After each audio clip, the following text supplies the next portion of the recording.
Now, in a relationship, there's two parts to it. There's a partnership element to it where you're sharing a life together, literally.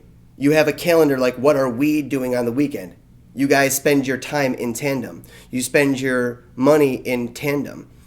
In order to have a good relationship, the partner side of it, you have to be on the same page. What are the expectations of the things that we share? Do we share a bank account? Do we share expenses? Do we share a calendar? Do we share a friend group? For each relationship, it's different, but there has to be conversations so there's clarity. With relationships, it's kind of tricky because there is no one rule. The way it used to be is you were married, you were dating, or you were single. But now relationships are so dynamic that each relationship has to have its own set of agreements that have to be verbalized and understood so expectations can be clear. And that's when you feel like you were violated. You can go and address the expectation that was set that you felt like it wasn't met. So it makes healing the relationship when it breaks down much simpler.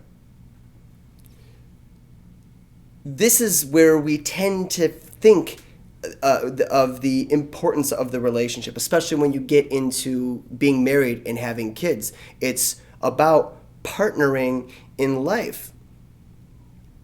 But there's another side to it too, which is the excitement of your own life as a life as an individual in relationship to another individual. The side of it to where you're not integrated. You're actually quite separate. And we fall so much into this in love with the integration, with the partnership, that we forget that we're separate. And when we forget that we're separate, we forget that there's needs that you have as a separate person to your mate. So because we do this and we see that integration as the highest level of an intimate relationship where two become one, you forget that you are still two from a separate perspective. And there are needs. And the needs when you are two are similar to when you were just two, when you didn't have any integration, when you did just meet, when it was just, hey, do you want to just spend some time together and then go do your own thing, and then spend some time together, do your own thing. You don't transcend that, or at least you shouldn't.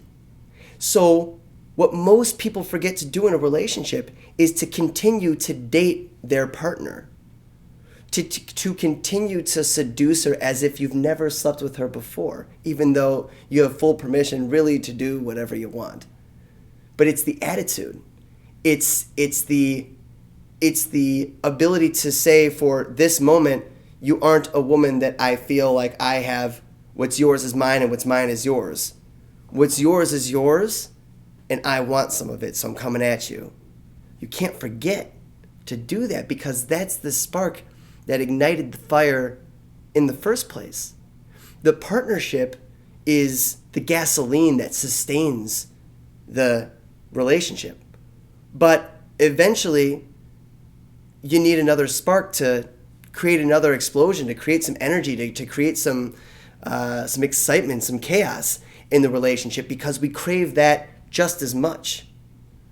So if you're in a relationship and you're feeling like it's not working, it's usually one of these or the other or a mixture of both. But if you're able to communicate and express how you're feeling subjectively, and for the other person to receive it objectively and to really see it from your point of view, and then you can open up a dialogue and discuss what's going on and how you feel based on where your relationship's at, then you can feel free to either adjust the behavior or adjust the agreement. And you know you have a healthy relationship, not when you perfectly balance both those sides at the same time, all the time. That's not what dictates an amazing relationship. What reveals that you have a great relationship is that you strive for both, and that you can recognize and feel when one's not working, and you have the ability and the permission in your relationship to speak up and to address it and to empathize with the other side and really have your own well-being, their well-being, and the well-being of you guys as a single unit, a couple, in your best interest.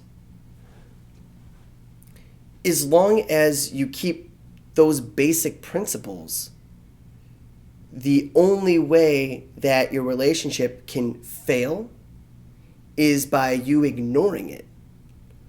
That doesn't mean that all relationships are going to work out. It doesn't mean that all relationships are going to be your final relationship. Because, as I always say, the only thing that's guaranteed in relationships is that it is going to end. And so it's not just about the way that you started up, the way that you got it going. And it's not just about the way that you loved while you were in that relationship, but it's also in the way that you loved through through any created distance of your relationship.